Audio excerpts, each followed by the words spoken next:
For me, I own business. I asked this question the other day. I'm so curious to get your thoughts on this. For the longest time, when I got into business, I was, a younger guy, 21. I'm like, okay, very coachable. Tell me, what do I got to do? I'm a coachable guy. What do I got to do? I'm a coachable guy, super coachable. I want to make money. I'm sick and tired of being broke. My dad's at the 99 cents. Too many heart attacks. I want to get out of this. So I'm like, hey, Patrick, basic stuff. When you're doing business and you're talking to rich people at Morgan Stanley, Dean Witter, never talk religion, never talk politics, never talk sex. Just don't talk about those three things. I said, okay, guess what? Never talk politics, never talk religion, never talk sex. No problem. We're going to business. So what do you think about the political climate today, Patrick, David? Oh, what do you think? Well, I think this is, but what do you think, Patrick? I don't know, quite frankly, I think I'm trying to figure it out for myself right now, but we'll see what's going to happen, like, whatever way you're deflecting and you kind of go on your phone. Hey, what do you think about God? What is your opinion on Islam or Muslim? Well, for me, you deflect that. Eventually you're sitting there, you're like, the people that I know at that level want to talk about those three topics. Now, sex is maybe off camera and they're kind of having fun with it, but they want to talk about politics and religion. So we, for the longest time, have been silenced, and now the ESG community, all this time they've told us to stay quiet, and they're saying what? They're talking politics, they're talking religion, and they're talking sex. Sex the way through LGBTQ, what's wrong with that? What's wrong with it? It's normal, it's normal, it's normal. No, it's not normal. Well, listen, you guys shouldn't talk about politics and sex and religion, shouldn't be doing that. And then you see this one, during COVID, one pastor, Australia, a Syrian man. I don't know what his name is, Vinny. What's his name? The Syrian pastor, priest from Australia. And he was fighting all the anti-COVID guidelines, and his stuff is going viral. He's doing this. And you've seen these messages. Some of the people that stood up, they stood up because they feared God, okay? And for you, with your life, it's been interesting watching you go through your evolution of your faith. Pre-2022, former atheist, couple of the things you've said in the past, God isn't real because you can't prove it. Okay, kind of like, that was more the Malcolm X argument, right? Bad things happen to good people and good things happen to bad people far too often for God to exist. I'm the center of my universe. That's pre-2020. Then gradually you start talking about Christianity and, in 2020 you made a video announcing that you were wrong about what you had said previously about God, right? Now you start saying people who are atheists are angry, bad energy people, and I don't want to be on that team anymore. And even if God is not real, the world is a better place if people do believe in God. I know God is real because there's so much evil in the world that there has to be an equal and opposite force. The devil can't exist if God does not. And if you look at the world today, it is very obvious that the devil does not exist. And I'll go to the last one here with Muslim. Quotes from you. Christians don't have a religion anymore because they tolerate everything and stand for nothing. And by the way, I actually agree with you, the fact that they're tolerating way too much. Islam is the last religion on the planet. God is something to be feared, respected, and to prove yourself to, which means you got to earn his right. It's hey, I want to earn your right and your respect, right? How did you go, if you don't mind talking about your own evolution? Because us as men, if you knew me at 25 years old, you probably would have liked to party with me. I was a selfish guy. I was a guy you would have thought I was, right? And we go through this phase of where the selfishness kind of comes down a little bit. You still need to be selfish because you need to be driven, but to the point where you're like, listen, man, I got to really do something. And then somehow, some way, God enters. What's been your evolution of your faith, and where are you at today? I think it's third law, equal and opposite force. What you just said there is absolutely true. There has been equal and opposite force to all the evil in the world. And that the equal and opposite force to all that evil has to be God. And I've talked about this at length, even with atheists. And I try and say that regardless of whether you're an atheist or not, you're thinking of God as a man in the sky, but you need to think of God as a concept as a whole. And once you do that, it's impossible to accept that he doesn't exist, right? I said to the atheists, I said, let's say there was 2 islands. You're shipwrecked, right? And there's 2 islands. Both of them are full of savages. On one island, you and your friend are shipwrecked. On one island, your friend goes and he crashes and they kill him and they eat him. And you go to another island and they want to kill you and eat you, but they don't because it's against their religion. Did God save your life? Who cares? Who doesn't even know the name of their God? But their God said, don't kill shipwrecked survivors. And now you're alive. So their God saved your life. The concept of God in and of itself saved your life. You owe God just for the concept of it, the idea of it. So even the idea of opposing evil as a whole is a belief in God. So you're either an evil person or you believe in God in some regard. And then once I understood that there had to be an equal and opposite force, I was raised Christian. I live in a Christian nation. Romania is actually, I think, the second or third most Christian country on earth. It's a very Christian country here. There's churches everywhere. They strongly believe. And that's where I began my journey. But I always had a very healthy respect for Islam because I understand that to a degree, to have a religion at all, you have to have an intolerance to a degree. Because without an intolerance, you don't have rules. You don't have laws. You don't have any, like you said, you have to earn God's respect. If you're a religion which is tolerant of everything, then you don't have to earn God's respect. You can be a bad person and do bad things. God loves me, so it's fine. Well, no, it's not, because that's not the point of the religion. So then you extrapolate that out, and I was sitting and thinking, well, what's the primary function of a religion? And the primary function of a religion, I don't believe is the religion exists so I can live forever. I mean, that's a nice thought. But I think on a macro level, the primary objective of a religion is to restore and contain some degree of traditional value within the society. How do you judge, let me change the way I worded that. How do you judge the success of a religion? I don't think you can judge it by the number of people who join it, because there's lots of people who are Catholic who don't act Catholic. They don't act in any way particularly Christian. Anyone can say they're something. You can walk into a strip club and everyone says they're Christian. It doesn't mean anything, right? So how do you judge the success of a religion? Well, I like to think the best way to judge the success of a religion is how successful is it at fighting evil? How successful is it at preserving the morality of a population in X parameter, in X geographical area? So when you look at it from that way, you can't say that Islam isn't the most successful religion on earth. It's the most successful in regards to opposing evil. It's the most successful in regards to opposing its differing viewpoints. It's the most successful in regards to having people act within the limits and the confines of what it finds to be moral and good to God. It's the most adhered to. It's the most feared. It's the most respected in most forms. And then also I'd like to think... I would say it's the most feared. Yeah, it's the most feared. But what is respect without fear? Do we respect men we don't fear? If there's a man who could do absolutely nothing to you on any level at all, you might be nice to him, sure, because we're not bad people. But would you really respect him? If you could take his chick in front of his face, set his car on fire, and he wouldn't do a thing, you wouldn't respect him. You might be nice to him because we're not bullies, but you wouldn't respect him. Respect and fear are linked. They're not always the same thing, and you can maybe have fear without respect, but it's very hard to have respect without fear. And also, I heard someone say once that we see the world as we see ourselves. If you're a thief, you think everyone's a thief. If you're a liar, you think everyone's a liar. And I kind of agree with that. I understood that. I also like to think we see religion as we see ourselves. I like to see myself as a person whose respect you have to earn. I like to see myself as a person who has strong, rigid boundaries. I like to see myself as a person who will stand up and say, no, that's wrong. I like to see myself as a person who's not afraid of being shamed by whatever community for saying, I don't agree with that particular ideal. I like seeing myself that way. So if I'm going to see myself that way, then I'm going to naturally align with a religion that operates within that form. So when I say Islam is the last religion on earth, I say it because it seems to be the only one who will stand up and say, no, we don't care. No, that's not what the book says. No. I was raised Christian, and Muslims as a whole, we have no problems with Christians. None at all. I don't want anyone to think I'm anti-Christian and like I dislike Christians. We don't have a problem with Christians. We believe in a lot of the same things.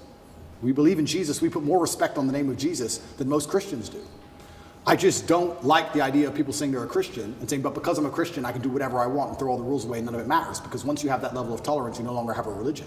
Islam seems to be the last religion left with parameters. If you don't have parameters, you don't have a religion at all. So the closer I found myself to God, the closer I found myself to Islam. That's just how it ended. And Andrew, speaking of fear, one could argue that Islam these days, certainly in the last 20 years with the war on terror, they've also been the most vilified. Absolutely. Right? So, you know, everything that we've seen happen with extremism and everything that's going on all over the world, how are you grappling with that? You've been a Christian for years now, Islam, everything. And you know what? That's such an interesting question, because when I was younger, especially when I was an atheist, I would sit and think, people are really doing terror attacks and doing all this crazy stuff because, you know, they're upset over a cartoon. That's so stupid. And nobody should kill anybody. Nobody should kill anybody. Charlie Hebdo, everything. Yeah, nobody should kill anybody. Nobody should kill anybody. I'll make that very clear. But also part of me is now saying, why would you want to insult the prophet for billions of people? Why would you want to do that? I don't even want to make the argument against free speech. I'm not even saying you couldn't be allowed to. This is a sensitive subject. I'm just saying, what kind of person wakes up and thinks, I want to do that? I don't know. I just don't think that's a healthy mindset. Like when I see these Satanists, and they're, especially in America, and they're doing, let's keep it on Christianity, these Satanists, and they're dressing up Jesus as gay and all this stuff, like, that's not done in any kind of good faith. There's no good reason to do that. That's done with genuinely malicious intention. And what kind of people want to do that? And then the answer by extension is, I thought America was a Christian country. So how can you have a Christian country where the prophets of the religion are mocked to the highest possible levels within the confines of the country, and it's promoted? Is that a Christian country? Doesn't seem like a Christian country to me. I don't think the same thing would happen with Islam in Saudi Arabia. I can't imagine that happening. So how can you say we're a Christian country, but everyone's mocking our God on the streets? Ha ha ha. It's on Netflix. Ha ha ha. That's not a Christian country to me. So if you're not a Christian country, then where's the religion? The religion's supposed to enforce certain boundaries. You're supposed to at least show it respect, you know? And it's also kind of interesting because in Christian countries, there's more respect for Islam than there is for Christianity. In a Christian country, name one. They still don't do it with the Islamic Prophet. Why do you think that is? It's too much smoke. It's just not worth the heat. Because people believe. And I'm not advocating for violence on any level. I'm saying that even these degenerates who are trying to destroy people's belief in God, like we've discussed earlier, because they don't want you to have any baseline morality. If you believe in God, there are commandments, yes and no. That baseline morality prevents you being an absolute slave. So they're trying to destroy it. But even those degenerates who are trying to mock and disgrace God, understand there's a point where it just backfires and, ooh, this is smoke. And they don't want the smoke. And shouldn't God be feared? I'm scared of God. It's the only thing I fear. I fear God.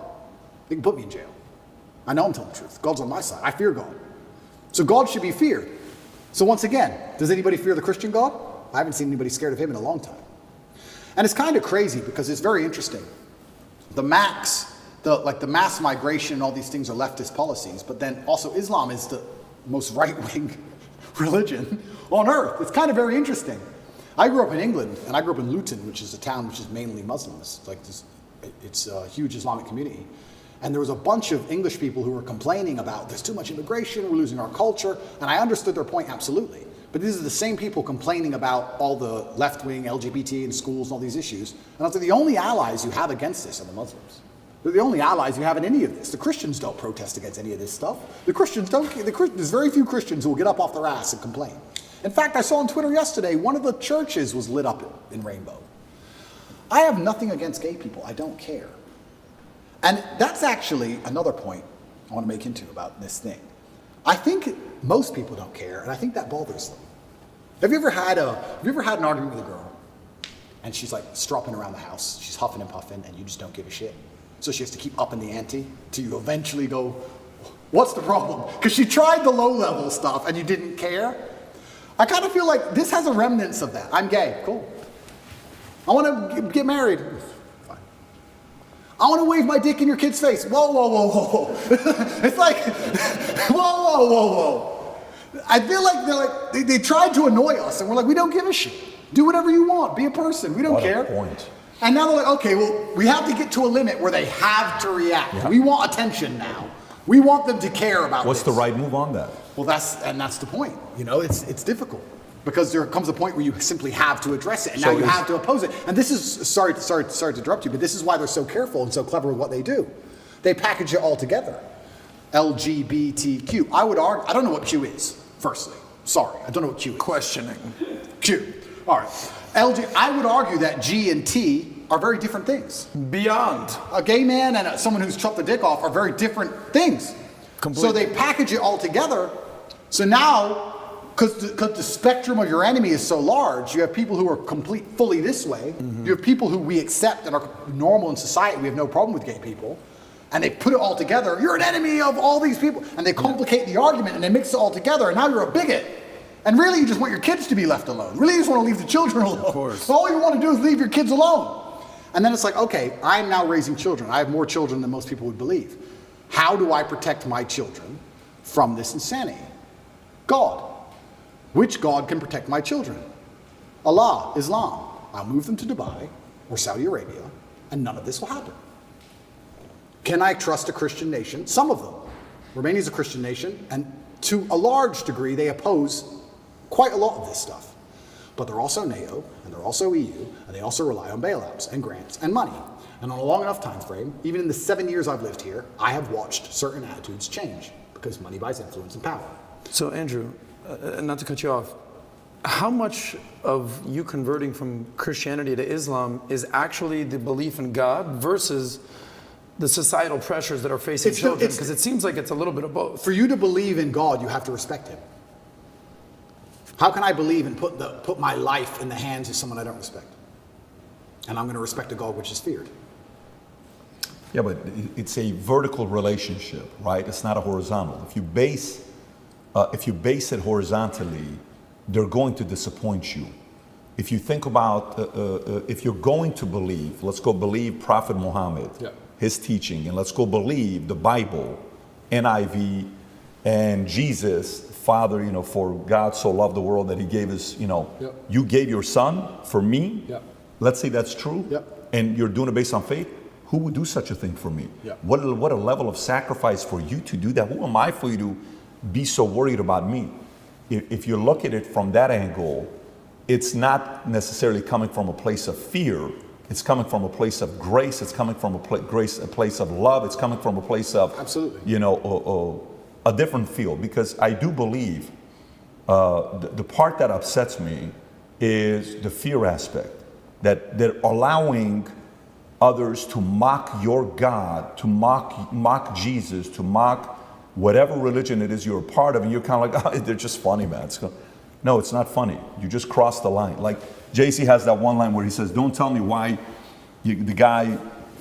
what the guy said about me. Tell me why he was so comfortable saying it to you. 100%. Tell me why he said comfortable to you. So I think that's the part about faith. I understand when you're saying the fear and the respect side. So that's the part where fear is needed. I totally agree. But the part where you were making a point about LGBTQ, you're like, I don't even know what Q stands for, is questioning. And then you're like, well, gay, okay, cool. Trans, listen, man, spectrum.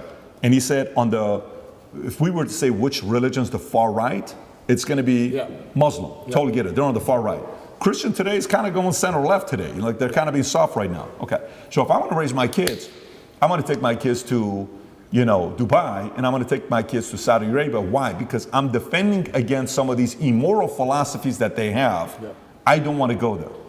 I actually understand that argument. Yeah, and I want to make one more point. I do believe there is one God, and I believe there's many different paths to God.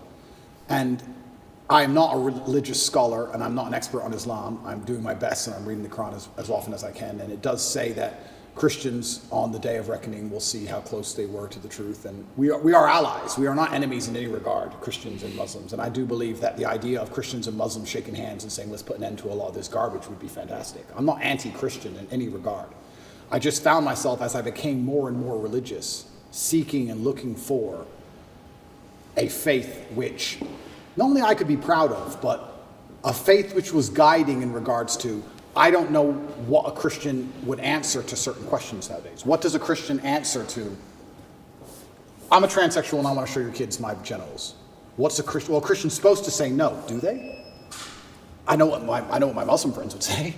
I don't know. If you're a Christian, I don't know how you're supposed to act. I don't know what you're supposed to adopt. I don't get it anymore. The true believer says the true no. believer. The true believer. Yeah. But how many are true believers? I don't know. I see all over Twitter, all these churches are losing their minds. It seems very complicated. Islam seems very, very simple. You know what's right, you know what's wrong. Connect is an application which allows you to take a minute to connect with influencers from all around the world. My name is Andrew Tate, and I'm available to speak directly to you on Connect. So if you like this clip and you want to watch another one, click right here. And if you want to watch the entire podcast, click right here.